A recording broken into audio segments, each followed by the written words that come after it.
Good evening everyone, welcome back to our channel. Today we will discuss about the 12 principles of green chemistry and introduction of green chemistry. I have already discussed with you. I hope आपने वो video देखा होगा और आपको green chemistry से related जो भी basic चीज़ें हैं उनकी नॉलेज होगी। आज हम बात करेंगे उसके 12 प्रिंसिपल्स के बारे में, जिनको मैंने आपको लास्ट वीडियो में सबके नाम बताए थे कि वो कौन कौन से 12 प्रिंसिपल्स हैं जिनको हम डिस्कस करेंगे। उससे पहले मैंने आपको ये भी बताया था कि जो 12 प्रिंसिपल्स ऑफ ग्रीन केमिस्ट्री हैं वो किसने दिए थे, पॉल अनस्टास ने एंड जॉन वॉर्मन ने दिए थे। ठीक है, अब वो कौन कौन से 12 प्रिंसिपल्स हैं और किस पर बेस्ड हैं वो हम डिस्कस करेंगे आज डिटेल में। तो चलिए स्टार्ट करते हैं। तो जो हमारा फर्स्ट यहाँ पर प्रिंसिपल रहेगा वो है प्रिवेंशन। प्रिवेंशन में क्या होगा, देखिए ये जो प्रिवेंशन है ये हमारा फर्स्ट प्रिंसिपल है। ये बोलता है it is better to prevent waste than to treat और clean up waste after it has been created. यानी कोई भी जैसे रिएक्शन हुई है और रिएक्शन ड्यूरिंग द रिएक्शन जो भी वेस्ट क्रिएट हुआ है, ठीक है, कोई भी वेस्ट मटेरियल उसमें बना है, तो जो प्रिवेंशन है वो ये बोलता है कि वो जो वेस्ट है उससे उसको किस तरीके से उससे हम एनवायरनमेंट को प्रिवेंट कर सकते हैं, हमें ये सोचना चाहिए, ना कि हमें उसको क्लीन या फिर ट्रीट अप करना चाहिए। तो ये हमें क्या करना चाहिए, उसको प्रिवेंट करने के बारे में सोचना चाहिए। उसको प्रिवेंट करना बेटर है उसको क्लीन अप और ट्रीट करने से। ठीक है, सेकंड जो हमारा प्रिंसिपल है वो है एटम इकोनॉमी। एटम इकोनॉमी में क्या होता है, देखिए एटम इकोनॉमी जो है इसको कैलकुलेट करने का फॉर्मूला भी है, तो मैं आपको विद एग्जांपल वो भी एक्सप्लेन करूँगी। उससे पहले हम यहाँ पे आते हैं कि इसमें जो थ्योरी पार्ट है वो आपको क्या लिखना है। Synthetic method should be designed to maximize the incorporation of all materials used in the process into the final product। यानी ये बोलता है कि जो सिंथेटिक मेथड्स हैं उनको डिज़ाइन किया जाना चाहिए to maximise the incorporation of all materials used in the process into the final product. अब इसको हम किस तरीके से कैलकुलेट कर सकते हैं, तो उसके लिए हमारे पास क्या है, यहाँ पे एक फॉर्मूला होता है। वो फॉर्मूला क्या है, देखिए एटम इकोनॉमी को कैलकुलेट करने का फॉर्मूला होता है molecular weight of desire product upon molecular weight of reactant into 100। इसको हम कैलकुलेट कैसे करते हैं, जैसे हमारी ये है एक रिएक्शन, ये केमिकल रिएक्शन है जो कि हो रही है और इसके लिए हमें एटम इकोनॉमी की वैल्यू कैलकुलेट करनी है। तो ये है हमारे पास रिएक्टेंट और इन सब रिएक्टेंट को मिला करके हमारे पास जो मतलब ये रिएक्टेंट आपस में रिएक्ट किए हैं और हमारे पास जो प्रोडक्ट मिला है वो ये है। तो हम एटम इकोनॉमी की वैल्यूज़ के लिए कैसे कैलकुलेट करेंगे कि जो भी हमारा ये प्रोडक्ट हमें मिला है इन सब का हम क्या निकालेंगे, मॉलिक्यूलर वेट निकालेंगे, अपॉन में जितने भी रिएक्टेंट हैं उन सब का मॉलिक्यूलर वेट निकाल के लिखेंगे और यहाँ पे इंटू 100 कर देंगे, तो जो हमें वैल्यू मिलेगी वो एटम इकोनॉमी की वैल्यू होगी। अब देखिए कैसे इसको हम कैलकुलेट कर सकते हैं। तो यहाँ पर मैंने ये रिएक्टेंट लिखा है और यहाँ पे मैंने मॉलिक्यूलर वेट लिखा है। तो यहाँ पे हम जितने भी रिएक्टेंट हैं हमारे पास उन सब का मॉलिक्यूलर वेट निकालेंगे। तो देखिए मॉलिक्यूलर वेट कैसे कैलकुलेट करते हैं। पहला जो हमारे पास रिएक्टेंट था वो था C3H6O। तो उसका जो हम यहाँ पे मॉलिक्यूलर वेट है वो कैसे निकालेंगे, तो एक कार्बन का मॉलिक्यूलर वेट कितना होता है, आपको पता है कितना होता है, 12, और हम 3 का निकालेंगे तो 36 हो गया। इसी तरीके से एक हाइड्रोजन का कितना होता है, 1, और 6 हाइड्रोजन का निकालेंगे तो हो गया 6। ऑक्सीजन का कितना होता है, 16। तो उन सबका अलग अलग मॉलिक्यूलर वेट लिखने के बाद हम क्या करेंगे, सबको प्लस कर देंगे और ये जो हमें मिला है यहाँ पे 58 ग्राम, वो इसका मॉलिक्यूलर वेट मिला है। ऐसे हम HCN का निकालेंगे, फिर CH3OH मिथाइल अल्कोहल का निकालेंगे, सल्फ्यूरिक एसिड का निकालेंगे। तो टोटल जो यहाँ पर हमें मॉलिक्यूलर वेट मिलेगा रिएक्टेंट का वो है 215 ग्राम्स। ठीक है, अब हम प्रोडक्ट का मॉलिक्यूलर वेट निकालेंगे। देखिए प्रोडक्ट का मॉलिक्यूलर वेट जब हम कैलकुलेट करेंगे तो पूरा आएगा 100।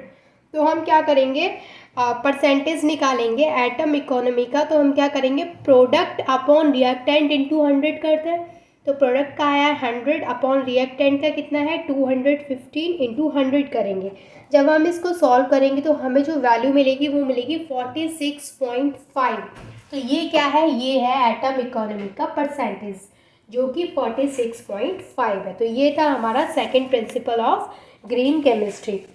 अब हम बात करते हैं थर्ड प्रिंसिपल की। थर्ड प्रिंसिपल है less hazardous chemical synthesis. Less hazardous chemical synthesis का मतलब क्या है? Wherever particable synthetic methods should be designed to use and generate substances that possesses little or no toxicity to human health and the environment। यानी जो third principle of green chemistry है वो ये कहता है कि जो भी केमिकल सिंथेसिस हो रहे हैं एनवायरनमेंट में वो इस तरीके के होने चाहिए जो कि लेस हजार्डस है, जिनका जो टॉक्सिक इफेक्ट है या तो बिल्कुल भी हो ही नहीं, और अगर है तो बहुत ही ना के बराबर होना चाहिए। तो कुल मिलाकर के जो केमिकल सिंथेसिस है, जो केमिकल प्रोडक्ट्स हैं, वो ऐसे बनने चाहिए जिनका कि जो टॉक्सिक इफेक्ट है एनवायरनमेंट पे, ह्यूमन हेल्थ पे, वो कम से कम हो या फिर बिल्कुल भी नहीं होना चाहिए। ठीक है, तो ये था हमारा थर्ड प्रिंसिपल। फोर्थ प्रिंसिपल है डिज़ाइन सेफर केमिकल्स। ये भी थर्ड जो हमारा प्रिंसिपल है उससे रिलेटेड है। ये बोलता है chemical products should be designed to preserve efficiency of function while minimising toxicity. यानी ये भी यही कहता है कि ऐसे केमिकल्स को डिज़ाइन करना चाहिए जो कि सेफ है एनवायरनमेंट के लिए, ह्यूमन बॉडीज़ के लिए, और टॉक्सिसिटी को मिनिमाइज करते हैं। यानी अब ऐसा तो हम नहीं बोल सकते कि पूरे तरीके से ऐसे केमिकल्स का सिंथेसिस होना चाहिए जो कि बिल्कुल भी टॉक्सिक नहीं है, क्योंकि थोड़ा बहुत टॉक्सिक इफेक्ट तो उनका होता है। तो फिर ये बोलता है ग्रीन केमिस्ट्री, ये बोलती है कि उनकी जो टॉक्सिसिटी है उनको एटलीस्ट मिनिमाइज तो करे, इस तरीके के केमिकल सिंथेसिस होने चाहिए। ठीक है, नेक्स्ट जो प्रिंसिपल है वो है सेफर सॉल्वेंट्स एंड ऑक्सिलरीज। ये क्या कहता है? The use of auxiliary substances, solvent, separation agents etcetera. यानी यहाँ पे ऐसे ऑक्सिलरी सब्सटेंसेस की बात हो रही है, क्या? Solvent, separation agents etcetera should be made unnecessary. यानी इनको अननेसेसरी बनाना चाहिए wherever possible and when used, और जब भी इनकी ज़रूरत पड़े तब इनको यूज़ करना चाहिए। तो जो हमारे ऑक्सिलरी सब्सटेंसेस हैं जैसे सॉल्वेंट्स हैं, सेपरेशन है, और जो एजेंट्स हैं उनको बनाना चाहिए अननेसेसरी, और जब भी पॉसिबल हो इनको यूज़ करना चाहिए। सिक्स्थ जो यहाँ पर प्रिंसिपल है वो है design for energy efficiency. Energy efficiency से क्या मतलब है? देखिए, energy requirements of chemical processes should be recognised for their environmental and economic impacts and should be minimised. Synthetic method should be conducted at ambient temperature and pressure. यानी यहाँ पे क्या बोलता है कि देखिए, कोई भी केमिकल रिएक्शन हो रही है तो उसके लिए क्या होती है? एनर्जी की रिक्वायरमेंट होती है। कोई भी केमिकल प्रोसेस होता है तो उसके लिए क्या होती है? एनर्जी की ज़रूरत होती है। तो ये बोल रहा है कि यहाँ पर जो सिंथेटिक मेथड्स हैं उनको कंडक्ट करना चाहिए और at ambient temperature and pressure पर। तो यहाँ पे यही है कि कोई भी केमिकल रिएक्शन जब भी होती है तो उसके लिए क्या होती है कि एनर्जी की रिक्वायरमेंट्स होती है। कोई भी प्रोसेस हो रहा है उसके लिए एनर्जी की रिक्वायरमेंट होती है for their environmental and economic impacts. ठीक है, नेक्स्ट है हमारा use of renewable feed stocks. Use of renewable feed stock से क्या मतलब है कि हमें इस तरीके के रॉ मटेरियल को यूज़ करना चाहिए जो कि क्या होता है? रिन्यूएबल होता है। तो रॉ मटेरियल और feedstock should be renewable rather than depleting whenever technically and economically practicable. यानी यही बात बोली गई है कि ऐसे यहाँ पर जो रॉ मटेरियल है वो ऐसे होने चाहिए जो कि रिन्यूएबल है, ना कि वो ऐसे होने चाहिए कि depleting whenever technically and economically practicable. तो यहाँ पे रिन्यूएबल फीड स्टॉक्स को यूज़ करना चाहिए। नेक्स्ट है हमारा रिड्यूस डेरिवेटिव्स। रिड्यूस डेरिवेटिव्स का मतलब क्या है? Unnecessary derivation. Unnecessary derivation, use of blocking groups, protection, D protection, temporary modification of physical chemical process should be minimized or avoided if possible because such step require additional reagent and can generate waste। इसका मतलब क्या है कि जो यहाँ पे derivations है वो अननेसेसरी डेरिवेशंस जैसे कि ब्लॉकिंग ग्रुप्स हैं, प्रोटेक्शन है, डी प्रोटेक्शन है, temporary modification of physical and chemical processes हैं, इनको क्या करना चाहिए? इनको या तो बहुत कम कर देना चाहिए, मिनिमाइज़ कर देना चाहिए जो भी अननेसेसरी डेरिवेशंस हो रही हैं, या फिर इनको अवॉइड कर, अगर पॉसिबल है तो इनको अवॉइड करिए, अदरवाइज़ इनको मिनिमाइज़ करिए। ऐसा क्यों? क्योंकि ये जो स्टेप्स हैं इनमें क्या है, एडिशनल रिएजेंट्स की रिक्वायरमेंट होती है, और ये जो एडिशनल रिएजेंट की रिक्वायरमेंट है यहाँ पे, उसकी वजह से क्या होता है, यहाँ पे वेस्ट जनरेट होता है। तो इसलिए क्या है कि जो डेरिवेटिव्स हैं उनको रिड्यूस करना चाहिए। समझ में आ गया? तक हमारे 8th प्रिंसिपल कवर हो चुके हैं। अब हम 9th प्रिंसिपल की ओर बढ़ते हैं। अब देखिए 9th प्रिंसिपल है हमारा catalysis. Catalytic reagents as selective as possible are superior to stoichiometric reagent. यानी जो कैटालिटिक रिएजेंट्स हैं वो एज सेलेक्टिव एज पॉसिबल होते हैं, आर सुपीरियर टू स्टोइक्योमेट्रिक रिएजेंट्स। यानी जो स्टोइक्योमेट्रिक रिएजेंट्स हैं उनमें क्या होते हैं, सुपीरियर होते हैं। नेक्स्ट है हमारा डिज़ाइन फॉर डिग्रेडेशन।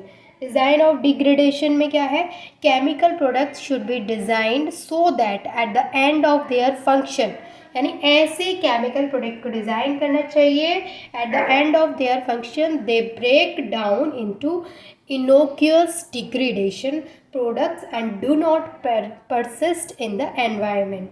यानी ऐसे केमिकल प्रोडक्ट्स को डिज़ाइन करना चाहिए at the end of the reaction, at the end of their function वो ब्रेक डाउन हो जाने चाहिए इनटू इनोक्यूअस डिग्रेडेशन प्रोडक्ट्स में, ठीक है, and do not persist in the environment, और एनवायरनमेंट में वो परसिस्ट नहीं होने चाहिए, ठीक है।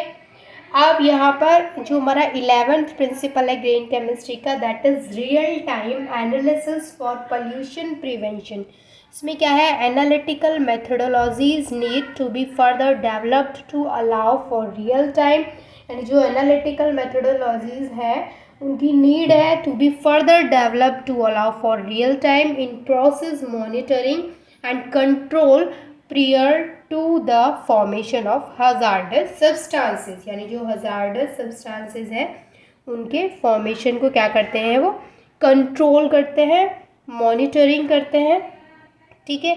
अब यहाँ पर नेक्स्ट जो है हमारा और जो लास्ट प्रिंसिपल है that is inherently safer chemistry for accident prevention, जो कि है substances and the form of a substance used in a chemical process should be chosen to minimize the potential for chemical accidents including releases, explosions and fire। यानी यहाँ पे बोल रहा है जो substances हैं and the form of substance है used in a chemical process, जो भी केमिकल प्रोसेस में उसका यूज़ हो रहा है should be chosen to minimize the potential। उसको किस तरीके से चूज़ करना चाहिए कि वो जो केमिकल एक्सीडेंट्स है उसके लिए पोटेंशियल वो मिनिमाइज़ करे, इंक्लूडिंग रिलीजेस, एक्सप्लोजन्स और फायर को, ठीक है। इंक्लूड इसमें इंक्लूडिंग क्या है, रिलीजेस है, एक्सप्लोजन्स है एंड फायर भी इसमें इंक्लूड है। अब देखिए ग्रीन केमिस्ट्री के 12 प्रिंसिपल के लिए ये हमारे 12 प्रिंसिपल्स हैं ग्रीन केमिस्ट्री के, तो आप इस तरीके से इसको याद कर सकते हैं और पहले आप इस तरीके से इसको अपने दिमाग में बैठा लीजिए, फिर उसके बाद आपको 12 प्रिंसिपल्स क्या क्या है अच्छे से याद हो जाएंगे। आई होप कि आपको 12 प्रिंसिपल्स अच्छे से क्लियर हो गए होंगे। If you have any doubt then you can ask me and thank you so much for watching this video.